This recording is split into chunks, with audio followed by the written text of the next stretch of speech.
आज ज़रा एक बड़े ही अहम इशू के ऊपर बात कर लेते हैं और मेरे पास एक ज़बरदस्त पैनल भी है जो इससे आपसे डिस्कस कर सके। हम ये तो जानते हैं कि झूठ बोलना गलत बात है, लेकिन हम में से कोई ये नहीं कह सकता कि हम झूठ नहीं बोलते। कभी उसको सफ़ेद झूठ का नाम दे देते हैं, कभी कहते हैं कि मसलहतन बोला था, या कभी हम वाकई उसको बेज़रर समझते हैं। हमें लगता है कि छोटे मोटे फिब्स इधर उधर, उससे कोई फ़र्क नहीं पड़ता, लेकिन आप जानते भी नहीं हैं और ये कब आपकी आदत बल्कि आपके ख़मीर में शामिल हो जाता है, you do not even realise it. ये हाल ही में हम इसलिए गुफ्तगू कर रहे थे क्योंकि मेरी एक दोस्त हैं जिनके बच्चे बाहर ही पले बड़े और उनके जो हस्बैंड थे वो फ़ॉरेन ऑफिस में काम करते हैं, तो उन्होंने बहुत सारा अरसा छोटे बच्चे जब उन्होंने स्कूलिंग शुरू की तो उन्होंने चाइना में गुजारा।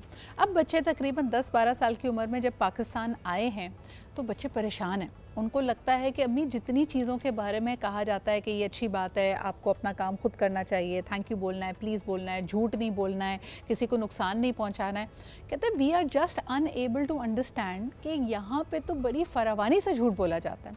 और ये एक ऐसे छोटे बच्चे की ऑब्जर्वेशन है जिसने ये माशरा पहले नहीं देखा था। कहते हैं जहाँ झूठ बोलने की ज़रूरत नहीं भी है, मेरे जो फेलो स्टूडेंट्स हैं, अगर उन्होंने कोई शरारत की, कोई गलती की, हम इतने ज़्यादा बेहिस हो चुके हैं इस हवाले से कि हम उसको गलत भी नहीं समझ रहे हैं। लेकिन एक छोटा बच्चा जब इन चीज़ों को नोटिस करता है तो वो हमें पॉइंट आउट कर रहा है कि वाकई हमारे माशरे में झूठ बहुत हद तक सराहियत कर गया है। इसमें उम्र की कोई क़ैद नहीं है, इसमें रिश्ते की कोई क़ैद नहीं है, लेकिन हम छोटा बड़ा झूठ बोलने से पहले ज़रा सा भी झिझकते भी नहीं हैं, इतनी फरावानी से झूठ बोलते हैं। मिसाल के तौर पे अगर आपसे कोई ग्लास या वास टूट जाए, पहला हमारा इंस्टिंक्टिव रिएक्शन ये नहीं होता कि हम उसका एतराफ़ करके उसके हवाले से माफ़ी मांग लें। हम उसके बारे में हीले बहाने बनाते हैं। हम कहते हैं कि जी मुझे तो धक्का लगा था, या मैंने बेध्यानी में कर दिया, या गलती हो गई, यानी एवरीथिंग पॉसिबल डिनाइल के हद तक भी लोग चले जाते हैं जस्ट टू मेक श्योर कि ये ब्लेम, ये चीज़ उनके ऊपर ना आए। झूठ हम इतना क्यों बोलते हैं? और अगर आपने भी वाकई मेरी तरह ये रियलाइज़ कर लिया है कि यार ये गलत बात है, इसको करेक्ट करने की ज़रूरत है, तो हम क्या कर सकते हैं? आइए ज़रा इस पर गुफ्तगू करते हैं। आज हमारे पास जो पैनल मौजूद है उससे मैं आपको इंट्रोड्यूस करती हूँ। फ़र्स्ट एंड फॉरमोस्ट जी रोहान मुबशर हमारे साथ मौजूद हैं, जो कि मैनेजमेंट ट्रेनिंग एंड डेवलपमेंट की दुनिया से आपका ताल्लुक़ है। यकीनन लर्निंग एंड डेवलपमेंट की जब बात करते हैं, ऑर्गेनाइजेशंस में डर के मारे हम झूठ नहीं बोलते और हमें लगता है चेक एंड बैलेंस होता है, लेकिन माशाल्लाह वहाँ पर भी जहाँ मौका मिलता है लोग झूठ ज़रूर बोलते हैं। So thank you Rohan, we are going to talk about this.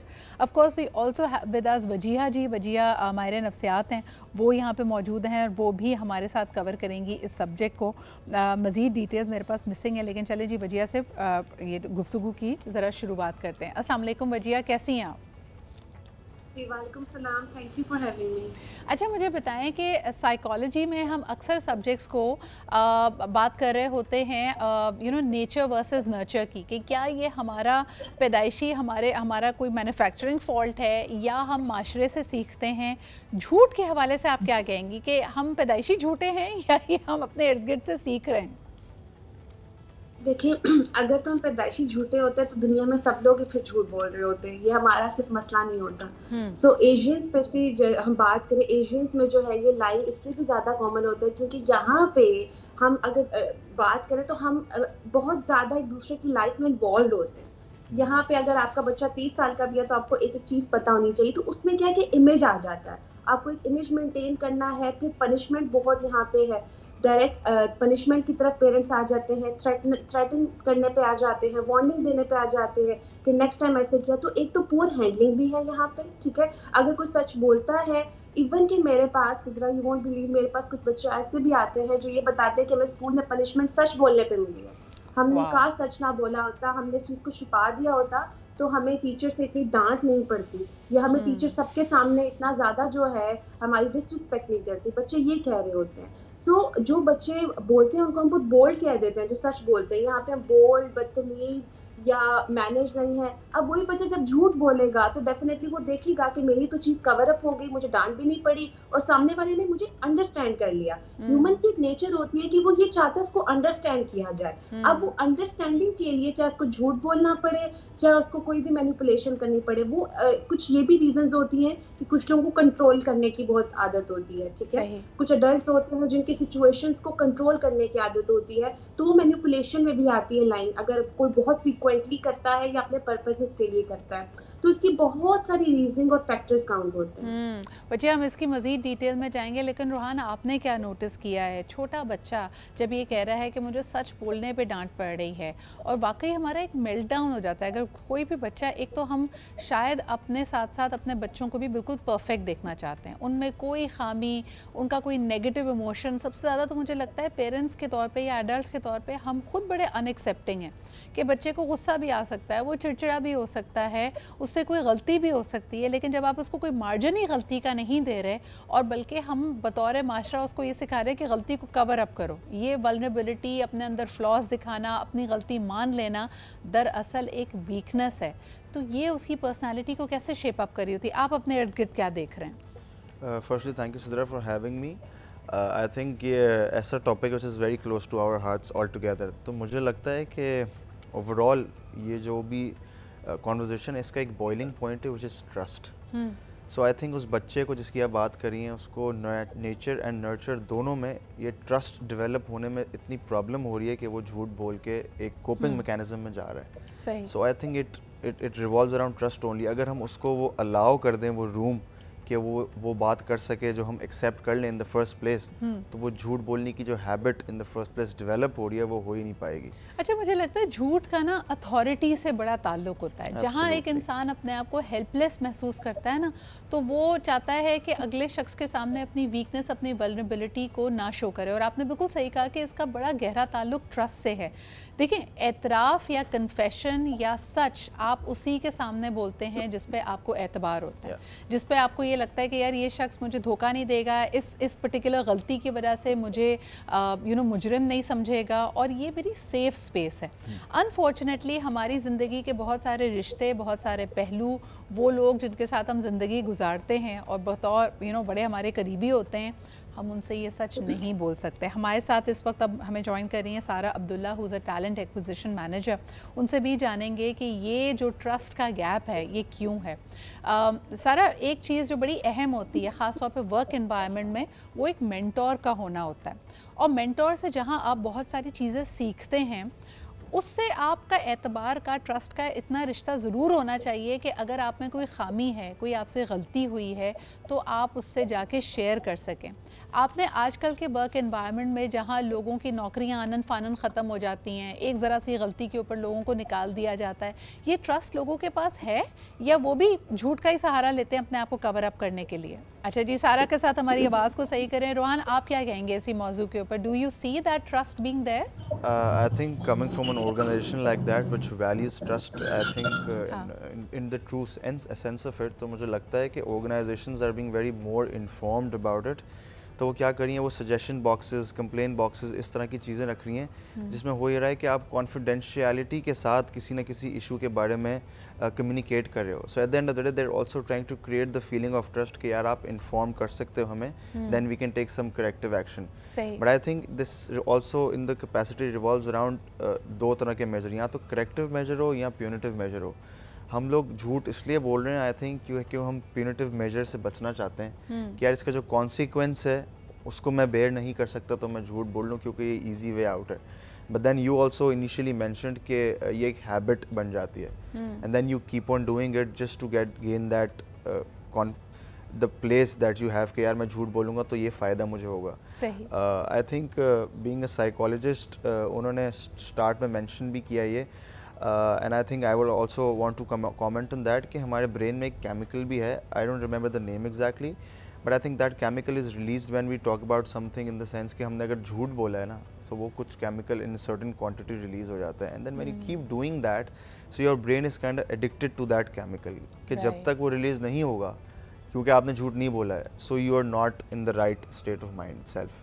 That's very interesting. I mean, your whole physiology changes. मुझे लगता है आहिस्ता आहिस्ता जिन चीज़ों को हम बेज़रर समझते हैं वो हमें किस तरह बदल रही। तभी कहते हैं ना कि ये छोटी छोटी बज़ाहिर बेज़रर नज़र आने वाली चीज़ें आपके अंदर सराहियत कर रही होती हैं और आपको as a human being, as an entity बदल रही होती हैं। हम अक्सर लोगों के चेहरा देख के कहते हैं कि यार इसका तो लगता ही नहीं है सच से कोई ताल्लुक होगा। That's a bit of shaming and judgement on our part as well. मगर बहरहाल नाउ साइंस प्रूव्स कि वाकई आपके अंदर फिजियोलॉजी साइकोलॉजिकल चेंजेस आते हैं जब आप झूठ या किसी भी किस्म की इस तरह की आदत में पड़ जाएं। एक छोटा सा ब्रेक लेते हैं, वापस आते हैं और ख़ास तौर पे बात करते हैं आपके क्लोज़ रिलेशनशिप्स की, जिन पे आप फॉर एग्ज़ाम्पल पेरेंट्स के साथ तो आप एक परफेक्ट इमेज अपना बनाना चाहते हैं, बहन भाइयों में भी जो आपका रुतबा है, अगर आप सबसे बड़े हैं तो आप कभी नहीं चाहेंगे कि आपकी वीकनेस डिस्प्ले हो, लेकिन बिटवीन पार्टनर्स के बीच में लोग इतना झूठ क्यों बोलते हैं? यानी हस्बैंड्स अपने वाइफ से, वाइफ्स अपने हस्बैंड से झूठ क्यों बोलते हैं, ये हम बात करेंगे। ख़ास तौर पे अगर हम हस्बैंड एंड वाइफ की बात करें, हमारा दीन इसको हमारे लिबास से एनालाइज करता है, उससे कंपेयर करता है, और जिस तरह लिबास आपको खुशनुमा बनाता है, आपकी बुराइयों को छुपाता है, लेकिन ऐसा लगता है कि अब वहाँ पे भी खुलूस और सच कम होता चला जा रहा है। कई दफ़ा हमारे पार्टनर्स को नहीं पता होता कि हम किसी चीज़ के बारे में क्या ख़यालात रखते हैं, हमारी ज़िंदगी में क्या प्रेफरेंसेस हैं, और हम पूरी ज़िंदगी एक ख़ास मास्क लगा के गुजार देते हैं, विच is very strange but it is happening. ये बात अगर मैं सबसे पहले वजिया आपके पास लेके आना चाहूँ, आपने क्या नोटिस किया है अगर हस्बैंड एंड वाइफ की बात की जाए, हस्बैंड्स अपनी बीवियों से ज़्यादा झूठ बोलते हैं, चाहे वो सफ़ेद झूठ हो, बेज़रर झूठ हो, या ख़वातीन अपने हस्बैंड से ज़्यादा झूठ बोलती हैं? What is your observation?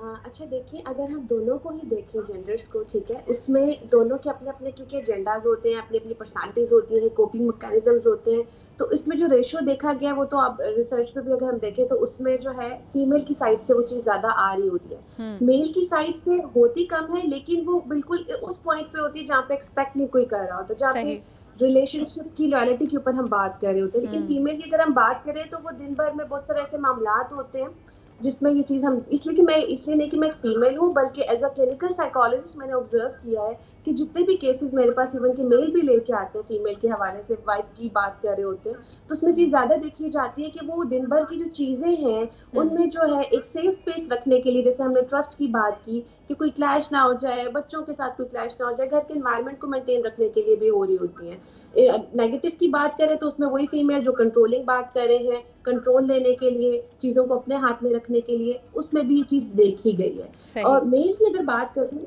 मैं दोनों साइड से जरूरी बात करूंगी कि ये पैटर्न बचपन से आ रहा होता है, ये ऐसी नहीं है कि कोई चीज़ एकदम न्यू आएगी, इंट्रोड्यूस बॉडी करेगी। ज़्यादातर ये पैटर्न बचपन का देखा जा रहा होता है, घर में एक सेफ एनवायरनमेंट नहीं है, झूठ बोलने की आदत बनी हुई है, पार्टनर्स आपस में अगर क्लैश ज़्यादा है तो उसमें भी ये देखा गया। अच्छा, एक और बिल्कुल सही कह रही हैं। अच्छा, एक और तरह का झूठ, यानी झूठ को भी हम सिर्फ एक ब्लैक एंड वाइट तरीके से ना देखें। अगर सारा, आपको मेरी आवाज़ आ रही है? जी जी सिद्रा आ रही है। सो सारा, मैं आपसे पूछना चाह रही हूँ कि अक्सर दफ़ा हम जो अपनी फीलिंग्स को लेके डिनाइल में होते हैं, अपने आप से झूठ बोल रहे होते हैं। ये मैं बात मैं ख़ास तौर पे इसलिए करना चाहूँगी because a lot of times हमारे जो क्लोज रिलेशनशिप्स होते हैं वो टॉक्सिक होते हैं, और हम अपने आप से झूठ बोल रहे होते हैं, और इवेंचुअली वो हमारे रिश्तों में भी सराहियत करता है। मिसाल के तौर पे, अगर आपको अपने पार्टनर का रवैया पसंद ना हो, लेकिन आप फिर भी उसके बारे में कंप्लेन नहीं कर रहे, उसको एक्सेप्ट कर रहे हैं और उन ज़्यादतियों को बर्दाश्त कर रहे हैं, ये कह के कि भाई शायद ये इस तरह इसलिए एक्ट करते हैं क्योंकि इनको गुस्सा ज़्यादा आता है, शायद ये इसलिए कर रही है क्योंकि ये मेरी बीवी ज़्यादा पोजेसिव है। ये जो झूठ हम अपने आप से बोल रहे होते हैं, ये आपने ऑब्जर्व किया अपने इर्द गिर्द? जी Sidra, I've observed it very closely, especially in professional life. I've seen कि there are women, especially जब वो काम कर रही होती हैं, they completely portray a different image at work कि how their perfect life is going and सब कुछ घर में perfect है, लेकिन ऐसा होता नहीं है। They're suffering and sometimes they work even though they don't want to work. मैं आपको इसकी example देती हूँ। हमारे यहाँ we have a 6-month maternity leave policy. बिल्कुल सही। And there was a woman that worked for us and she did not take the 6-month policy. उसके पास paid leaves हैं लेकिन वो नहीं ले रही हैं, इसलिए because she did not want to stay home with her husband and her in-laws, because वो इतना toxic था. She chose to come to work while carrying a child. She decided कि इससे बेहतर है कि मैं घर पे रहूँ, इस तरह की चीज़ें बर्दाश्त करूँ. I would rather go to work, do work and come home. तो yes, it affects your life greatly. और इस तरह के काफ़ी एग्जाम्पल्स हैं जो हमें डेली बेसिस पे नज़र आते हैं. अच्छा रॉन, ये इसमें एक एलिमेंट ऑफ एस्केपिज्म भी नज़र आ रहा है हमें, और मेरे ख्याल में सिर्फ ये ख़वातीन नहीं करती, ये मर्द भी करते हैं. अगर उनके घर का एनवायरनमेंट बहुत टॉक्सिक हो जाए, बीवी और माँ हर वक्त अगर लड़ाई कर रहे हों, they also choose to sort of disconnect. वो बाहर एक पिक्चर परफेक्ट सिचुएशन दे रहे होते हैं, शायद अपने आप के साथ भी डिनाइल में होते हैं कि ज़िंदगी शायद ऐसी होती है, मैरिड लाइफ लाइफ ऐसी ही होती है, लेकिन दरअसल वो अपने आप से झूठ बोल रहे हैं। क्या कहेंगे आप?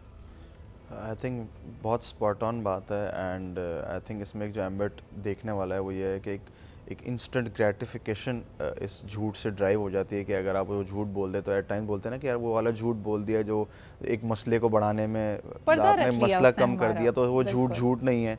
सो I think it also boils down to the point कि है तो वो झूठ ही, क्योंकि आपका ट्रस्ट इतना डेवलप नहीं हुआ हुआ तो आप वो सच बोल नहीं पा रहे, इसलिए आपने झूठ का फ़ायदा लिया। और कई दफ़ा जब ऐसे कपल्स फिर इनका इवेंचुअली स्प्लिट होता है या ब्रेकअप होता है तो हम यानी एज आउटसाइडर्स हम बड़े परेशान हैरान रह जाते हैं कि यार दुनिया में तो या जितने अरसे हमने आपको साथ देखा हमें तो लगता था आपकी बड़ी अच्छी एक आपस में केमिस्ट्री है, आप एक दूसरे के साथ बड़े खुश हैं, लेकिन अंदर ही अंदर क्या हो रहा होता है हमें नहीं पता होता। एंड यू नो इसको आप as an outsider, as a third person इसको झूठ कहेंगे या ये एक अच्छी बात है कि उन्होंने अपनी प्राइवेसी मेंटेन रखी?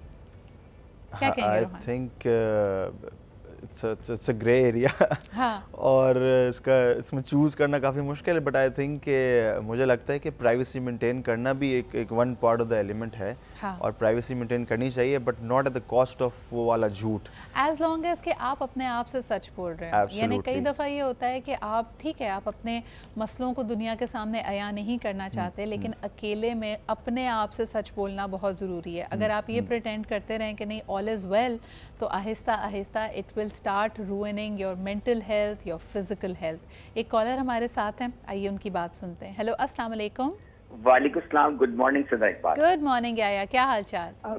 अल्लाह की शुक्र। पहले आपके मेहमानों के सलाम। उसी तरह एक मुझे रिक्वेस्ट ये है कि हमारे जो केबल वाले ने हमारा आज टीवी ड्राइव किया, that is very painful for me. मैं आपका प्रोग्राम नहीं देख पा रहा, तो अगर वो कहीं ऐसा हो सके तो उनको इंटीमेट करेंगे। बिल्कुल, thank you so much for raising that issue. I hope कि हमारी चैनल में बाकायदा डिपार्टमेंट्स हैं and whoever is looking after distribution can pay heed to that. हम मज़ीद मैं आपसे डिटेल्स अपनी टीम से कहूँगी कि ले लें आपका इलाका कौन सा है, जगह कौन सी है, तो we can figure it out. But बताइए झूठ हम क्यों बोलते हैं याया?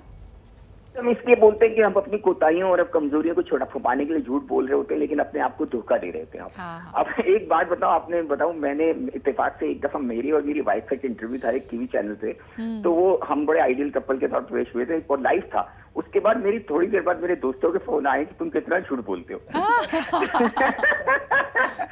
तो आपने जैसे इन्होंने बड़ी प्यारी बात की, कुछ चीजें ना हमें उसको प्राइवेसी रखनी पड़ती है, लेकिन देखें प्राइवेसी का मकसद नहीं कि आप अपनी जिंदगी को तबाह करने, मकसद ये कि आप हकीकत पसंद बने। झूठ बोलने से कभी सिलसिले चलते नहीं, और ये हकीकत है क्योंकि you are a good observer. आपने बताया ना, हम बहुत सारे लोगों को देख रहे होते हैं कि इतने सिस्टम की तवील शादी चल रही, बाद में चला हुआ डिवोर्स हो गई, पता चला, और ऐसी सी बातें पता चले कि हम तसव्वुर नहीं कर सकते।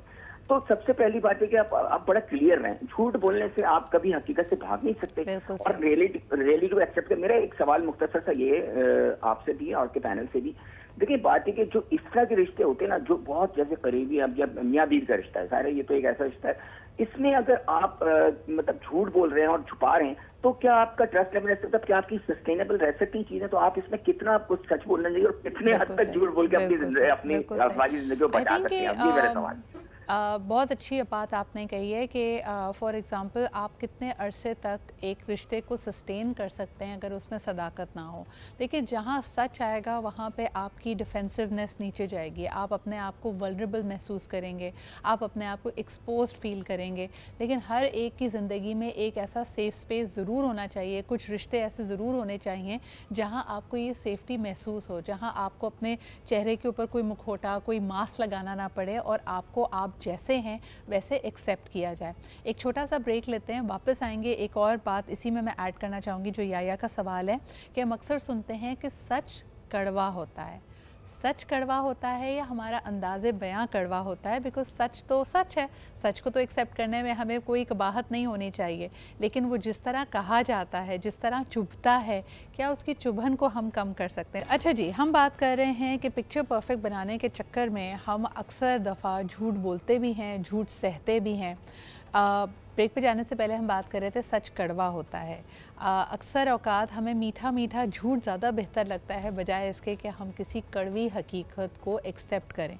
वजह ये बात मैं आपके पास लेके आना चाहूँगी। मुझे बताएं कि वाकई क्या सच कड़वा होता है और सच की एक्सेप्टेंस आपको कम नज़र आती है माशरे में? देखिए हम सब ना एक क्षण में रहना पसंद जब करने लग जाते हैं ना, तो उसमें क्या होता है कि फिर हमें हकीकत कड़वी ही लगती है, हमें मसलों का हल भी कड़वा लगता है, हमें उस झूठ के जो लबादा उसमें रहने की इतनी आदत हो जाती है कि वो हमारा कंफर्ट जोन बन जाता है और हमें ये नहीं नजर आ रहा होता कि उसके अंदर हमारा डैमेज कितना हो रहा है अनटिल अनलेस कि हम स्टक फील करते हैं। यही वजह है कि हम कितने एंजाइटी, डिप्रेशन, इस तरह के डिसऑर्डर्स में चले जाते हैं, बच्चों की परवरिश ठीक तरह से नहीं कर पा रहे होते क्योंकि उस लबादे के अंदर आप अपनी ट्रू सेल्फ नहीं कह रहे, आप अपने पोटेंशियल को अनलॉक नहीं कर रहे हैं। उस लबादे के अंदर हम ऐसे कंफर्ट जोन में है जो कि आपको सिर्फ डैमेज कर रहा है। और रही बात हम सच की बात करें तो सच जो है ना आपको प्रॉब्लम सॉल्विंग स्किल सिखाता है। सच जो है आपको सही गलत में डिफरेंशिएट करा के आपको हेल्प करता है कि आपको कौन सी साइड चूज करनी है, किस तरह चूज करनी है। अदरवाइज झूठ की दुनिया में ना आप बहुत स्टक जब रहना शुरू हो जाते हैं तो आपके अपने इमोशंस जो है ना वो एक्सप्रेशन पुअर हो जाता है, उसमें लड़ाई ज्यादा बढ़ना शुरू होती है लेकिन वो इंटरनल फाइट होती है। आपकी बज़ाहिर तो लाइफ परफेक्ट होती है लेकिन आपकी जो जंग है ना, जो अपनी जात के साथ जो जंग होती है वो इतनी बुरी तरह शुरू हो जाती है कि आपकी daily living skills, daily living जो स्टाइल है वो भी खराब हो जाता है। इम्पोर्टेंट चीज है, जैसे हमने पार्टनर की भी बात की कि जब हम एक प्राइवेसी एक अलग चीज है, आपको खुद जब उस चीज को एक्सेप्ट नहीं करते, डिनाइल में जाते हैं, तो फिर उसके बाद मेरे पास कपल जब आते हैं, स्पेशली फीमेल आती हैं, वो इतना स्टक होती है कि हमने इतना अरसा जो है इस चीज को देखा ही नहीं। हमने अच्छा, लेकिन हमें कभी कभार वो सब्ज बाग देखना पसंद भी तो है ना। अगर मैं सारा के पास ये सवाल लेके आऊँ, सारा इंडिविजुअल्स ही नहीं, इदारे, बड़े बड़े क्लेम्स हमसे झूठ बोलते हैं। 2 हफ्ते में आप एक ट्यूब इस्तेमाल करें आप गोरे हो जाएंगे, आप ये फलाना शैम्पू इस्तेमाल करें 14 दिन में बाल, भाई 14 साल से इस्तेमाल कर रहे हैं, बाल गिरने ख़त्म नहीं हुए, क्या कहेंगे इस बारे में। ये झूठ तो हम खुद चाहते हैं कि हम ठीक है, उसके बाद भी जाके ख़रीद के वही चीज़ लेके आते हैं। अच्छा सदरा, इसके बारे में ना मैं आपको बताऊंगी थोड़ा सा दैट आई इनकाउंटर पर्सनली। वो ये कि ना I have conducted about 12,000 interviews in the past 2 years because I work as a talent acquisition manager. तो मेरे पास ना डेली बेसिस पे 20 से 25 लोग आते हैं दैट आई इंटरव्यू। तो उसमें होता है कि it's such a perfect resume and उसके ऊपर सबसे पहली चीज़ लिखी होती है time keeping, and the candidate itself is late, और उनकी स्ट्रॉन्गेस्ट स्किल होती है टाइम कीपिंग। अच्छा, ये आप तो मुझे बताएं, समथिंग जो कि आप इमीडिएटली आइडेंटिफाई कर। मुझे इसी में एक लीड क्वेश्चन आपसे करना है। हमारे यहाँ इस बात को भी एक्सेप्ट कर लिया गया है कि यार सीवी में तो सारे झूठ बोलते हैं, सीवी में अपना एक्सपीरियंस भी बढ़ा चढ़ा के बोलते हैं, अपनी स्किल्स भी बढ़ा चढ़ा के बताते हैं, अपना जीपीए भी बढ़ा चढ़ा के बढ़ाते हैं। तो आप कैसे फिल्टर करती हैं जो झूठ और सच की आमेजिश हमारे रेज्यूमे में होती है? अच्छा, मैं आपको इसमें बताती हूँ। सो दिस रेज्यूमे हमारे पास जो आते हैं ना, that is merely to differentiate के कैंडिडेट का पे स्केल क्या होगा, कि कहाँ से डिग्री है, किस तरह का एक्सपीरियंस है, what is going to be the pay scale. लेकिन इवेंचुअली जब आप उसको प्रोबेशनरी साइकिल पे लाते हैं, so for the first 3 months और for the first 6 months depending upon the position, उस वक्त आपको अंदाज़ा होता है कि the candidate is of what calibre. तो बिफोर दैट हम इस तरह से एनालाइज करते हैं, because during the interview process बहुत सारी चीज़ें होती हैं जो कि बात से बात निकल आई, एक सवाल के बाद दूसरा हो गया। During that we closely observe the body language of the candidate, we observe what his previous experience is like, has he been job hopping, has he been consistent in a company, क्या वजह हो सकती है, plus references. अच्छा, मुझे बताओ सारा, अगर यही जो रूल्स हैं कि आपने पिछले जॉब पे कितना अरसा गुजारा, आपकी अकाउंटेबिलिटी कैसी रही थी, आपकी बॉडी लैंग्वेज, आप कितना सच कितना झूठ बोल रहे हैं, अगर ये सारे रूल्स हम अपने सियासतदानों पे लगाएं तो फिर कौन किसको वोट देंगे आपके ख्याल में? फिर हम सबको वोट देंगे। फिर हम सबको वोट देंगे। रोहान, आप क्या कहते हैं? सियासतदान सच बोलते हैं आजकल? मेरा ख्याल है कि हमने वो रूम क्रिएट ही नहीं किया कि बेचारे सच बोल पाएं। मुझे ऐसा लगता है expecting too much from them. If I be very honest, as a society हम सच सुनना भी नहीं चाहते उनसे। एब्सोल्युटली। यानी हमें ब्लेम गेम की आदत है, स्केप गोट्स हम ढूंढ रहे हैं, लेकिन जितने मेरे ख्याल में सिर्फ और सिर्फ जो सच की दुकान है ना आजकल, वो पॉडकास्ट है। क्या कहोगे इस पर? आई थिंक स्पॉट ऑन है, और I been to a few and I think कि उसमें जो एक कैंडिड कॉन्वर्सेशन वाला एलिमेंट है ना, वही और वही लोग अब क्रेव करना भी शुरू हो गए हैं कि यार पॉडकास्ट में जो गुफ्तगू हो रही है वो बड़ी जेन्युइन है, अनफिल्टर्ड है, उसी वक्त कोई स्क्रिप्टेड नहीं है, उसी वक्त बात हो रही है, इम्प्रोव जवाब आ रहा है, improv conversation. I think that's the beauty of it and this is what you know we as a generation, अच्छा एक और चीज़ भी है जो हम कह रहे हैं ना कि हमें सबस्बाक देखना पसंद है। एक कॉलर वेट कर रहे हैं, लेकिन वेरी क्विकली वजिया से ये सवाल करना चाहूँगी। वजिया, ख़ास तौर पे मैंने एक इंग्लिश सेइंग सुनी थी and I really want to share that कि when your heart is hungry you eat lies. कि आप अगर आपका दिल भूखा है और आपको किसी चीज़ की ज़रूरत है, जैसे अक्सर ख़वातीन झूठी मोहब्बत के फ़रेब में आ जाती है, बिकॉज मोहब्बत की चाह इतनी होती है ना, पता है अगला बंदा बेवकूफ़ बना रहा है, लेकिन यार कोई बात नहीं, थोड़ी देर के लिए इस फ़रेब में मस्त माहौल में जीने दे। क्या कहेंगी इसके ऊपर आप? जी वजिया। वक्ती तो आपको ये चीज़ वक्ती तो आपको बहुत आप उसमें चकाचौंध दुनिया देखते हैं, लेकिन इससे जितना जल्दी आप निकले, क्योंकि जितना लॉन्ग एक चीज़ जाती है ना, चाहे वो रिलेशनशिप हो, चाहे वो किसी भी किस्म की चकाचौंध दुनिया हो, आप जितना लॉन्गर उसमें स्टे करते हैं, डिनायल फेज जितना लंबा होता है, आपका फिर वो पेनफुल पीरियड जो है वो उतना ही ज़्यादा प्रोलॉन्ग करता है, डैमेज उतना ही ज़्यादा होता है। सो डिनायल का फेज आता है, हम ये नहीं कह सकते हर एक इंसान पे आता है लाइफ में, बट बहुत ज़रूरी है कि हम रियलिटी के अंदर रियलिटी चेक जरूर लाएं, और उसके लिए मैं एक चीज रिकमेंड करूंगी कि ऐसे फ्रेंड्स होना लाइफ में बहुत जरूरी है, ऐसे दोस्त होना। अच्छा एक और क्विक सवाल, लोगों का होना। हाँ जी वजिया जी, एक और क्विक सवाल। कई ख़वातीन जब उनको पता चलता है कि उनके पार्टनर्स उनके साथ लॉयल नहीं है, बेवफाई कर रहे हैं, तो in that grief, in that वो जैसे आपने कहा डिनायल में, वो कहती है यार काश मुझे पता ही ना चलता, मेरे साथ एक्टिंग कर रहा था ना अच्छे हस्बैंड होने की, वही करता रहता, मुझे पता ही ना चलता कि दरअसल he is actually cheating on me. इस फिनोमेना को आप क्या कहेंगे जब आप कहते हैं यार झूठ जो है ना वो सच से बेहतर था? देखिए एक्सेप्टेंस में टाइम लगता है, डेफिनेटली ये ट्रॉमा भी होता है, ठीक है, स्मॉल ट्रॉमा भी हम कह सकते हैं, तो इसमें डेफिनेटली जो वक्ती ये ख्याल आता है, लेकिन अगेन आपने इस थॉट, इस फीलिंग की बेस पे कभी डिसीजन नहीं लेना होता। आप चाहे नेगेटिव पॉजिटिव जो भी डिसीजन ले, इस फीलिंग को पहले हील करने दें, 3 मंथ 6 मंथ इसको ले, उसके बाद आपका लॉजिकल माइंड एक्टिव होगा, क्योंकि हीलिंग पीरियड के दौरान इस तरह के ख्याल आना नॉर्मल सी चीज है। बिल्कुल सही। अच्छा एक कॉलर हमारे साथ है, उनकी बात सुन लेते हैं। हेलो अस्सलाम वालेकुम। वालेकुम अस्सलाम, सैयदा इकबाल साहबा, अकरम कुरैशी अब्बास। बड़े दिनों बाद अकरम साहब आपने कॉल की, बट थैंक गॉड इस हफ्ते आपसे बात होगी। क्या कहेंगे, झूठ क्यों बोलते हैं हम सारे?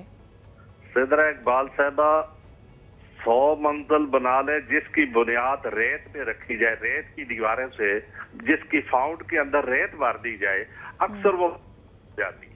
रोहन क्या कहोगे? एक मुहावरा हम सुनते हैं झूठ के पैर नहीं होते, इसको क्या मतलब लेते हैं आप?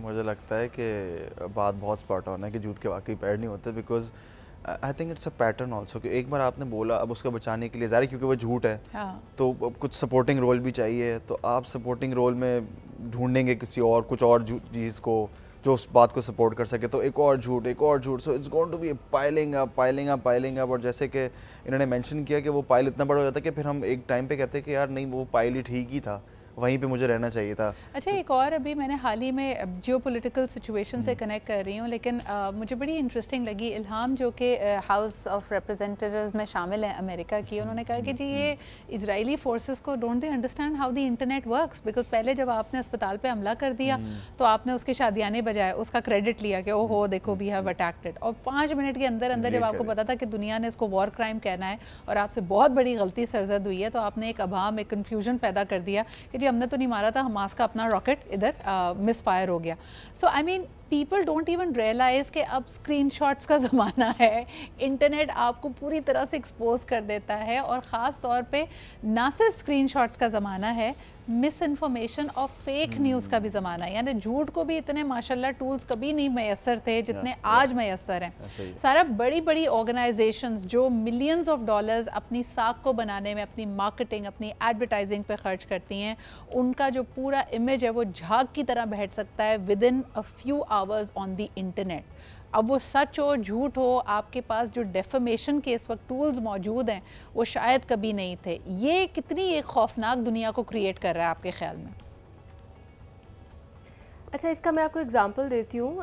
कल ही हम एक डिस्कशन कर रहे थे कि जब फेसबुक आई तो व्हेन मार्क ज़ुकरबर्ग केम इन, उन्होंने कहा कि आपकी प्राइवेसी प्रोटेक्टेड फॉर लाइफ, आपकी कोई चीज़ जो है लीक नहीं होगी। देन मार्क ज़ुकरबर्ग को कोर्ट में बुलाया जाता है for data breach, for the biggest data breach. Yes. And अगर हम इसको देखा जाए तो that was one of the biggest lies that was ever told to us कि आपकी प्राइवेसी है, आपकी प्रोफाइल प्रोटेक्टेड है, but it was actually the opposite.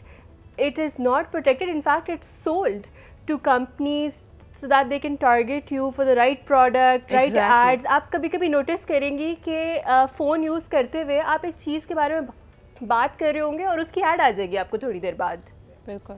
I mean all your gadgets are listening devices. आपकी ज़िंदगी में आप देखें बड़े से बड़ा शख्स, ये मार्क ज़करबर्ग की अगर बात कर रहे हैं, वो अपने लैपटॉप के कैमरे के ऊपर एक टेप लगा के रखते हैं because these gadgets are watching you and listening to you all the time. बड़ी बड़ी इंटेलिजेंस एजेंसीज़ के लोग आपको ये बताएंगे कि पहले ज़माने में तो वो जी जो नॉन स्मार्ट बेचारा छोटा सा डिजिटल फ़ोन होता था, उसकी बैटरी अगर निकाल दो तो वो समझा जाता था बंद हो गया. अभी आप एयरप्लेन मोड पर रख लें, कुछ भी कर लें, they are listening to you, they are watching you and you can't do anything about it. So इस तरह के बड़े बड़े फरेब झूठ हमारे इर्द गिर्द हैं. But thank you so much guys, from individual level to larger organizations and global levels आप लोगों ने explain किया. कोशिश की जा सकती है, आज तहैया कर सकते हैं कि जो गैर ज़रूरी झूठ हैं कम से कम उनको ज़िंदगी से निकाल देंगे. अगर आप दिल रखने के लिए मसलहतन सफ़ेद, काला, नीला, गुलाबी कोई भी झूठ बोल रहे हैं, प्लीज़ उस पर थोड़ा सा फुल स्टॉप कॉमा लगाइए, ज़िंदगी बेहतर होगी. मैं रोहान का, सारा का और वजिया का थैंक्स करना चाहूँगी for making time for us this morning. It was a wonderful conversation with all of you. आप सब अपना ख्याल रखें. इंशाल्लाह ताला आपसे मुलाकात होती है अगले हफ्ते. तब तक प्लीज़ इस वीकेंड पर ज़रा ट्राई करके देखें, प्रैक्टिस के तौर पर कि सच बोलते हैं, देखते क्या होता है. जिन्होंने आपको छोड़ना होगा वो वैसे भी छोड़ जाएंगे आपको, लेकिन एटलीस्ट आपके दिल को इत्मीनान होगा. अपना बहुत ख्याल रखिए. पीर को मुलाकात होती है. अल्लाह हाफ़िज़.